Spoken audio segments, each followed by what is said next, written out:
Good morning. तो इस video में हम देखेंगे कि मास्टर्स इंडिया के थ्रू ईवे कैसे जनरेट होगा। तो सबसे पहले मास्टर इंडिया हमें इसका प्रोसेस क्या होता है कि मास्टर इंडिया में एपीआईज प्रोवाइड कराता है, मल्टीपल एपीआईज प्रोवाइड कराता है, जिसके थ्रू हम एपीआई उनको कॉल करते हैं एक पर्टिकुलर पेलोड प्रोवाइड कराकर। एक और जो पेलोड होता है वो फॉर्मेटेड होता है कि वो प्रोवाइड कराता है कि इस फॉर्मेट में ये पेलोड आना चाहिए, उसके बाद ही हम रिक्वेस्ट को एक्सेप्ट करेंगे।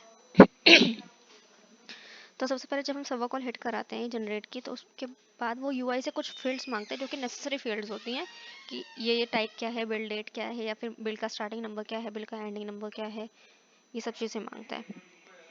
इन चीज़ों के बाद हम लोग क्या करते हैं, इन सब बिल्स का फाइनेंशियल ईयर आईडी निकालते हैं, इन सब कस्टमर के डिटेल्स निकालते हैं कि ये पर्टिकुलर किस कस्टमर के बिल्स हैं, और कंपनी लोकेशन डिटेल्स निकालते हैं। इसके बाद हम इन बिल्स का सब बिल्स का IRN नंबर निकालता है, that is E invoice number. तो हुआ क्या था कि पहले मास्टर इंडिया हमें दो तरीके की प्रोवाइड कराता है ईवे बनाने का प्रोसेस। एक होता है विदाउट IRN, एक विद IRN। विदाउट IRN हम सेल इनवॉइस से बना रहे थे, जिसमें कुछ इशू आ गया था, तो उसके बाद हमने ये वाला मास्टर इंडिया IRN वाला स्टार्ट किया था, जिसमें हमने कुछ फील्ड सेट करते थे कि हमें हमें ये पर्टिकुलर फील्ड्स चाहिए ही चाहिए। इसका प्रोसेस इस तरीके से होता है कि सबसे पहले हम इसका आयरन नंबर लेते हैं, हर बिल्स का आयरन नंबर निकाल के लाते हैं। उसके बाद एक चेक लगाते हैं कि जितने भी बिल्स हमने सिलेक्ट किए हैं, फिर जितने भी आयरन नंबर हमने सिलेक्ट किए हैं, सबका शिपिंग लोकेशन और कंपनी लोकेशन सेम है। ऐसा तो नहीं कि कुछ बिल्स कहीं से शिप हो रहे हैं या फिर कुछ बिल्स कहीं से शिप हो रहे हैं, जिससे इशू क्या होगा। ईवे जनरेट जब होगा, ईवे बेसिकली यूज़ होता है ट्रांसपोर्टेशन के लिए, और वो जब जनरेट होगा उसके अंदर बिल होंगे। एक कोई बिल इस यहाँ से शिप हो रहा है, कोई बिल यहाँ से शिप हो रहा है, that will create a mess कि एक ही ईवे में मल्टीपल लोकेशन से कैसे बिल्स शिप हो सकते हैं। इसलिए हमने चेक का यूज़ किया है। अब उसके बाद नेक्स्ट स्टेप है, जैसे मैंने आपको बताया, कोई भी एपीआई कॉल जब हम करते हैं तो उसके लिए हमें पेलोड प्रोवाइड कराना होता है, और वो पेलोड किस फॉर्मेट में होता है, जेसन फॉर्मेट में। तो जनरेट की सर्वर कॉल को रिक्वेस्ट करने के लिए हमें उसको एक जेसन प्रोवाइड कराना होगा, और जेसन को बनाने का प्रोसेस इस तरीके से है। मैं आपको फंक्शन दिखा देती हूँ। ये रहा।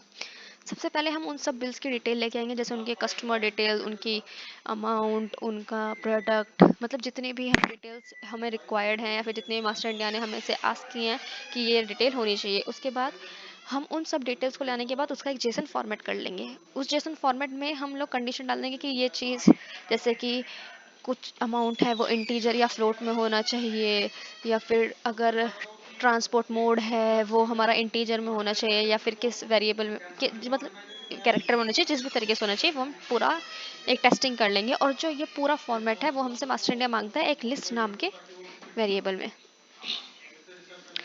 उसके बाद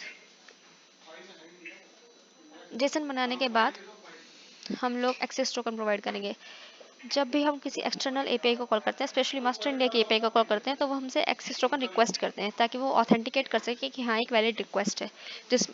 जिस ऑथेंटिकेशन में हमारे क्या होता है, जो उन्होंने क्रेडेंशियल्स हमें प्रोवाइड कराए हैं वो होते हैं, हमारे जीएसटी नंबर होता है, उन क्रेडेंशियल्स के थ्रू, और कुछ जैसे डेटा सोर्स क्या है, हमें किसके थ्रू बना रहे हैं, ये उनकी कुछ कीज़ होती है, प्री डिफाइंड कीज़ होती है कि हाँ उन्हें पेलोड में ये कीज़ चाहिए ही चाहिए। उसके बाद एनकोड करके हम उसको भेज देते हैं गेट वाली जनरेट की सर्वर कॉल के पास। जनरेट की सर्वर कॉल क्या करती है, जनरेट फंक्शन क्या कर रहा है यहाँ पे, जनरेट फंक्शन क्या कर रहा है, इन सब एक कर्ल कॉल कर रहा है, कर्ल कॉल कर रहा है उस यूआरएल पे जो मास्टर इंडिया ने हमें प्रोवाइड करा, और वो जो हमने जेसन बनाया था उसको प्रोवाइड करा रहा है एज अ पेलोड। उसके बाद जब हम रिक्वेस्ट करते हैं तो मास्टर इंडिया हमें कुछ इस तरीके से रिस्पॉन्स देता है, एरर मैसेज अगर एरर है तो इस तरीके से, या फिर कोड के थ्रू देता है कि कोड 200, कोड 204, उसके मल्टीपल तरीके हैं। उसके बाद जब हमारे पास ईवे नंबर्स जनरेट हो जाते हैं, हम उन ईवे नंबर्स को स्टोर कर लेते हैं अपने पास कि हमारे पास ये पर्टिकुलर ईवे हमने मास्टर इंडिया से जनरेट कर लिए हैं और इनके ईवे नंबर्स ये हैं। सिंपल। अब नेक्स्ट वीडियो में हम देखेंगे कि मास्टर इंडिया प्रिंट कैसे करेंगे, वो ईवे प्रिंट कैसे करेंगे मास्टर इंडिया से, सेकंड ईवे डिलीट कैसे करेंगे, एंड थर्ड कौन सा ईवे कैसे बनाएंगे। Thank you.